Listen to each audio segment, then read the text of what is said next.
बसून राहू आणि आजूबाजूला असं सुंदर असं नेचर एन्जॉय करू. तर असंच काहीसं आम्हाला वाटलेलं त्यासाठी आम्ही निघालेलो बीचवरती. तर हाय हॅलो मैत्रिणी, कशा आहात सगळ्या? स्वागत आहे तुमचं माझ्या नवीन ब्लॉगमध्ये. तर आज आम्ही निघालो होतो खूप दिवसानंतर बीचला जाण्यासाठी. कारण आहे ना म्हणजे कसं मोस्ट ऑफ आम्ही ना असं गार्डन किंवा इथे मार्केट वगैरेमध्ये असं फिरत असतो, पण आज असं वाटलं की आपण जाऊया. सनसेटचा टाईम होता आणि आजूबाजूचे सगळेजण गावाला गेले होते.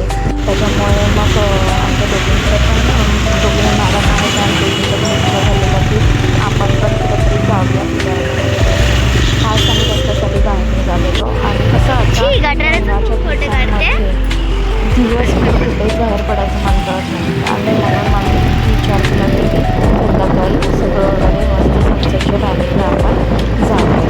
तर आमच्या जवळच एक बीच आहे, मोस्ट ऑफ लोकांना माहिती असेल आमचा बीचकडून. तर मग तिच्या पप्पांना कॉल केला आणि मग आम्ही भेटलो आणि मग नंतर मग आम्ही निघालो. तुम्ही बघू शकता इथे सगळीकडे रस्त्याचं काम चालू आहे आणि खूप अशी ट्रॅफिक आम्हाला दिसते जाताना पण आणि येताना तर आमची खूप वाट लागली. जवळजवळ आम्ही 1 तास ट्रॅफिकमध्येच उभं होतो. तर जाताना एवढं काही वाटलं नाही, पण असा ओपन स्पेस बघितल्यावरती गावची आठवण झाली. कारण कसं गावी पण असंच असतं, असं वाटत गावी आलं. आणि म्हणजे ॲज कम्पेअर टू जो दुसरा बीच आहे या बीचच्या जवळ, त्याच्यापेक्षा हा बीच खूप सुंदर आहे, क्लीन आहे, बऱ्यापैकी मेंटेन आहे, मस्त आहे. आणि कसं म्हणजे क्राऊड असतो इथे, पण खूप मोठं असल्यामुळे आपल्याला कसं असं एकांतामध्ये पण जरा बसता येतं व्यवस्थित वगैरे, म्हणजे फोटोज वगैरे पण क्लिक करू शकतो आपण.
थांब 1 मिनिट थांब.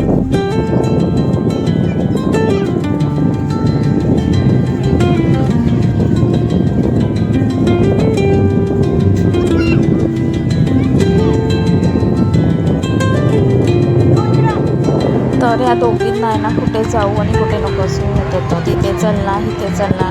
आमच्या छोट्या मॅडमचं चाललेलं. तिथे छान असं आम्ही एन्जॉय केलं सनसेट आणि खूप मस्त असे आम्ही फोटोजसुद्धा व्हिडिओसुद्धा क्लिक केले. कारण आहे ना मला असं कॅप्चर करायला आहे ना प्रत्येक असं मोमेंट भले काही करत असू दे, म्हणजे मी घरातले काही थिंग्स करत असू दे किंवा म्हणजे असं कुठे बाहेर गेलेले असू दे, मला ते कॅप्चर करायला खूप आवडतं. त्या फोटोच्या मार्फत आपण ते क्षण आपण आपल्याजवळ साठवून ठेवू शकतो. हेच एक आपल्याला एक चान्स आहे. नंतर काय ते आपण जिथे जातो तिकडचं सगळं आपण नंतर ते आठवणी विसरून सुद्धा जातो, पण फोटोमुळे आपण त्या आठवणी पुन्हा एकदा जगू शकतो. बघू शकता तुम्ही किती सुंदर असं व्ह्यू होता. खूप बरं वाटत होतं. असं वाटत होतं की अशी एक ना नॅचरल लाईट आहे आपल्या डोक्यावरती आणि आपण त्या लाईटखाली बसलो आहे. म्हणजे काहीच तिकडे आजूबाजूला लांबपर्यंत कोणीच नाही. आपण मस्त ते एकांतामध्ये कधी असं वाटतं नाही की इकडं बसून राहावं आणि समोर बघत राहावं. सुंदर असा मोठा समुद्र आणि एकांतात असं आम्ही लोक फॅमिली टाईम स्पेंड करत होतो. आणि आमच्या दोघीजणी एकदम त्यांना बीचमध्ये गेलं की त्यांचं हेच चालू असतं, खेळणी काढायची आणि माझ्यासोबत खेळायची. तर हिला आमच्या छोटीला बघू शकता तुम्ही जायचं होतं पाण्यामध्ये अलाउड नव्हतं जायला. तिथे पोलीस वगैरे उभे होते. तर तिचे पप्पा तिला ते दाखवून आणत होते की बाबू आपण नाही जाऊ शकत पाण्यामध्ये. बरेच जण होते पुढे पाण्याच्या ठिकाणी, पण म्हणजे ॲज अ सेफ्टी पर्पज आम्ही असं डिसाईड केलं की नको, कारण लहान मुली आहेत त्याच्यामुळे कुठे पाण्याच्या ठिकाणी म्हणजे जवळ असं जाणार. त्याच्यामुळे मग तिला तिकडूनच असं मी पप्पाने लावून आणलं. आणि मग तुम्हाला मी मगाशी बोलली होती की खूप ट्रॅफिक आम्हाला भेटलेलं. 1 तास जवळ आम्ही ट्रॅफिकमध्ये आम्ही अडकलेलो, कारण रस्त्याचं काम चालू आहे आणि त्याच्यानंतर रस्ता छोटा आहे, त्याच्यामुळे गाड्या भरपूर आणि त्याच्यामुळे आम्ही मग खूप घरी जाऊन आमच्या जेवायचा प्लॅन होता. तिथे आम्हाला 1 तास आणि अक्षरशः मुली पण वैतागल्या.